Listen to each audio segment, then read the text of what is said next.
નમસ્કાર દર્શક મિત્રો, હું છું રૂપલ વણિજિયા. સંપૂર્ણ ન્યૂઝમાં આપનું સ્વાગત.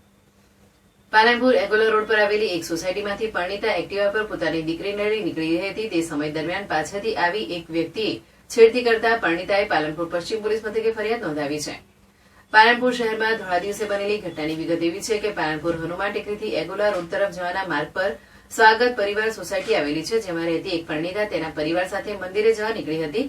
તે સમય દરમિયાન પરણિતા એક્ટિવા ચાલુ કરી તેની દીકરીને આગળના ભાગે બેસાડી હતી. તે સમય દરમિયાન પાછળના ભાગની બાજુની સોસાયટીમાં રહેતો એક વ્યક્તિએ આવી એક્ટિવા પાછળ બેસી જઈ પરણિતાની છેડતી કરી હતી, જેથી પરણિતાએ બૂમાબૂમ કરતા તેના સાસુ સહિતના પરિવારજનો તેમજ આજુબાજુથી લોકો દોડી આવ્યા હતા અને વ્યક્તિની ચુંગાલમાંથી પરણિતાને છોડાવી હતી.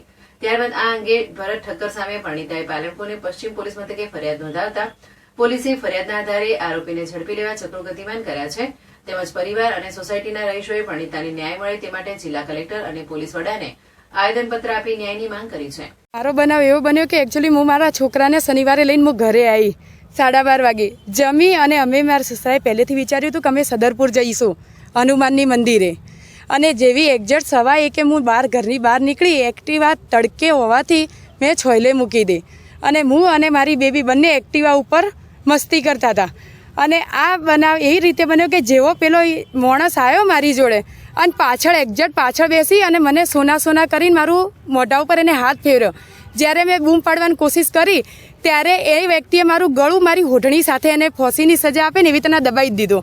અને છેવટે મેં બૂમ પાડવાની કોશિશ, મારાથી કશું થયું ના, મારી બેબલીએ બધાને ભેગા કર્યા અને ત્યારે બી એને મને છોડવાની ના જ કરી કે મને 1 મિનિટ બી એને ના છોડીને એના માણસો આવ્યા, સોસાયટીના બી આવ્યા, પણ એ લોકોએ મને કોઈ હેલ્પ નહીં કરી. અને આથી બી મેં કીધું બચાવ, પણ કોઈએ મને કશું કર્યું નહીં. અને હું મારી જાતે ઊભી થઈ અને બાજુના ઘર સુધી આવી. તે લોકોએ મને પાણી પાયું, મને સેવા કરી અને એ લોકોએ મને થપડી એમ કીધું કે બેટા તું ચિંતા ના કર. પણ સામેવાળી વ્યક્તિ મારી સાસુને એટલા સુધી કીધું કે તું ઘરમાં જતી રહે, ચૂપચાપ બેસી જા. તો એવો અમે કયો ગુનો કર્યો? આજે મારી જોડે થાય છે, કાલે કોઈ બી બીજા જોડે થાય, કોણ જિમ્મેદારી લેશે? આજે શનિવારે મેં પોલીસ સ્ટેશન બધું નોંધાવા છતાં બી એ લોકોએ કોઈ અભિપ્રાય હજી નહીં આપ્યો કે કોઈ તલાશ કરવા બી નહીં આવ્યું કે તમે જીવો કે મરો. અને મારી સોસાયટીવાળાને બી હું કહું કે એ લોકોએ તો મને કોઈ મદદ માટે બી નહીં આવે. આજ હું 6 વર્ષથી રહું તો મને નહીં ઓળખી શકે, તો એ લોકો બીજાને કેવી રીતે ના ઓળખ્યા? જે પાડોશીને હાલ મદદ કરવા એ લોકો તૈયાર થઈ ગયા તો મને કેમ મદદ ના કરી? કોઈ વ્યક્તિ મારા ઘેર આવીને સમાચાર નહીં પૂછ્યા મને કે મારા પતિને કે તમારા બૈરાને શું થયું શું નહીં થયું. કોણ છે સામેવાળા? રાજુભાઈ ઠક્કર ને એમનો આ સાળો હતો. એકચ્યુઅલી હું ઓળખતી જ નહીં આ વ્યક્તિને કે કોણ, કેમ કે અમારે કોઈના ઘેર કોણ આવે અમારાથી કોઈ ના પૂછવરાય. પણ આ દિવસ એમના ઘરે 15 થી 17 જણા બેઠા હતા. આ વ્યક્તિ જ્યારે ગેટ ખોલીને બહાર આવ્યો તો એ લોકોને ખબર ના પડે ગોળો કઈ રીતે બહાર નીકળે.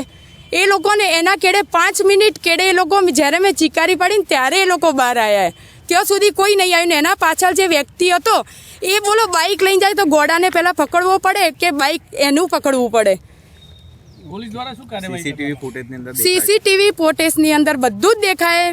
હું કોઈ ગલત બોલતી નહીં, તો બી તમે એવું હોય તો મારા સીસીટીવી કેમેરા ચેક કરો, એની અંદરથી તમને બધું જ પ્રૂફ મળી જાય. જો બધા એમ કહે કે ગોળો હોય તો પછી 15 દિવસથી બધા કહેવાનું હોય કે 15 દિવસથી સોસાયટીમાં આવતો હતો, તો પછી એનું ચેક કરો તમે કે 15 દિવસથી કયો જતો હતો ને કયો નહોતો. તો એ લોકો મને શું કહે કે તમને પ્રેમ કરતો હશે. કઈ રીતે મને પ્રેમ કરે? મારું નામ એને આવડ્યું જ કઈ રીતે? પોલીસ દ્વારા શું કાર્યવાહી કરવામાં આવી? પોલીસ દ્વારા બધું કર્યું, પણ પોલીસ દ્વારા પોલીસ સ્ટેશન અમે ગયા એટલે તરત એ પોલીસ ત્યાં આગળ જઈ અને એને પૂછ્યું તો કે એ તો અંદર પેક થઈ ગયો ને એ તો ગોળો થઈ ગયો.